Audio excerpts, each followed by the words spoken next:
മല്ലു ഫാമിലിയിലെ സുജിനും പൊന്നൂസും വേർപിരിഞ്ഞുവെന്ന വിവരം പുറത്തു വന്നതിനു പിന്നാലെ ഇവരെ സ്നേഹിക്കുന്ന ആരാധകർക്ക് അത് വിശ്വസിക്കാനായില്ല. ഫോർച്യൂണറിന് വേണ്ടിയുള്ള പുതിയ നാടകമാണ് ഇത് എന്ന് പറഞ്ഞൊക്കെ കളിയാക്കിയവരും നിരവധിയാണ്. ഇത്തവണ വളരെ ആലോചിച്ച് വളരെ പക്വതയോടെ മനസ്സിലാക്കി എടുത്ത തീരുമാനം തന്നെയാണ് ഇരുവരുടെയും. മറ്റുള്ള വ്ളോഗ് ചാനലിൽ ഉള്ളവരെപ്പോലെ പരസ്പരം കരിവാരിത്തേക്കാനോ അത്തരം ഒരു വീഡിയോ ഒക്കെ ഇട്ട് റീച്ച് നേടാനോ ഇരുവരും ശ്രമിച്ചില്ല.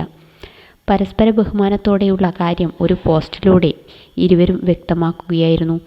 സുജിൻ്റെയും പൊന്നൂസിൻ്റെയും ഈയൊരു വേർപിരിയലിന് പിന്നാലെ ഏറ്റവും കൂടുതൽ വിഷമിക്കുന്നത് ഇവരുടെ കുടുംബം തന്നെയാണ്. വേർപിരിയൽ വാർത്ത പുറത്തു വന്നതിന് പിന്നാലെ പൊന്നൂസിന് നേരെ വളരെ മോശമായ രീതിയിലുള്ള ട്രോളുകളും വീഡിയോകളും ഒക്കെ പുറത്തിറങ്ങി. ഇതിനെതിരെ പ്രതികരിച്ചുകൊണ്ട് കഴിഞ്ഞ ദിവസം സുജിനും രംഗത്തെത്തി. പൊന്നൂസ് ഒരിക്കലും ഒരു മോശം കുട്ടിയല്ല. അത്തരത്തിലുള്ള ഒരു പ്രശ്നം കൊണ്ടല്ല ഞങ്ങൾ പിരിഞ്ഞത്.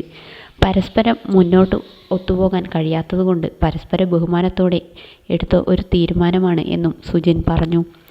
ഇരുവരും തമ്മിലുള്ള പ്രശ്നങ്ങൾക്ക് കുടുംബാംഗങ്ങൾക്ക് ഒരു തരത്തിലുള്ള പങ്കുമില്ലെന്നും ഇരുവരെയും ചേർത്ത് നിർത്താനാണ് കുടുംബം ശ്രമിച്ചത് എന്നാണ് പുറത്തുവരുന്ന വിവരങ്ങൾ.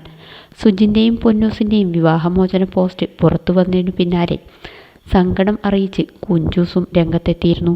സുജിൻ്റെ സഹോദരിയായ കുഞ്ചൂസിൻ്റെ പോസ്റ്റ് പൊന്നൂസ് പങ്കുവച്ചിരുന്നു. പ്രതീക്ഷ കൈവിടരുത്, എപ്പോഴും സന്തോഷത്തോടെ ഇരിക്കണം, ഞാൻ എന്നും നിനക്കൊപ്പം ഉണ്ടാകും എന്നുമായിരുന്നു കുഞ്ചൂസ് കുറിച്ചത്. പൊന്നൂസിനൊപ്പമുള്ള ഫോട്ടോയും പോസ്റ്റ് ചെയ്തിരുന്നു. എനിക്കറിയാം നീ എന്നും എനിക്കൊപ്പം ഉണ്ടാകുമെന്ന്. നീ എൻ്റെ ഭർതൃ സഹോദരി മാത്രമല്ല, എന്നെ ശരിക്കും മനസ്സിലാക്കിയ എൻ്റെ സ്വന്തം സഹോദരിയാണ് എന്നാണ് പൊന്നൂസ് പറഞ്ഞത്. നിങ്ങൾ തമ്മിൽ പ്രശ്നങ്ങളാണോ എന്ന ചോദ്യമൊക്കെ വരുന്നുണ്ടെങ്കിലും ഞങ്ങൾ തമ്മിൽ ഇന്നുവരെ യാതൊരുവിധ പ്രശ്നങ്ങളും ഇല്ലെന്നും ഇരുവരും വ്യക്തമാക്കിയിരുന്നു. നിന്നോടുള്ള സ്നേഹം പ്രകടിപ്പിക്കാൻ വാക്കുകളില്ല. നമ്മൾ ഒരുപാട് അനുഭവിച്ചവരാണ്. ആ സമയത്തെല്ലാം പരസ്പരം താങ്ങും തണലുമായി നമ്മൾ നിന്നു. മറ്റൊന്നിനെയും കുറിച്ച് ചിന്തിക്കാതെ എന്നും ഞാൻ നിനക്കൊപ്പം ഉണ്ടായിരുന്നു. ജീവിതത്തിൽ എന്നും സന്തോഷത്തോടെയും ഐശ്വര്യത്തോടെയും ജീവിക്കാൻ നിനക്ക് കഴിയട്ടെ എന്ന് പ്രാർത്ഥിക്കുന്നു.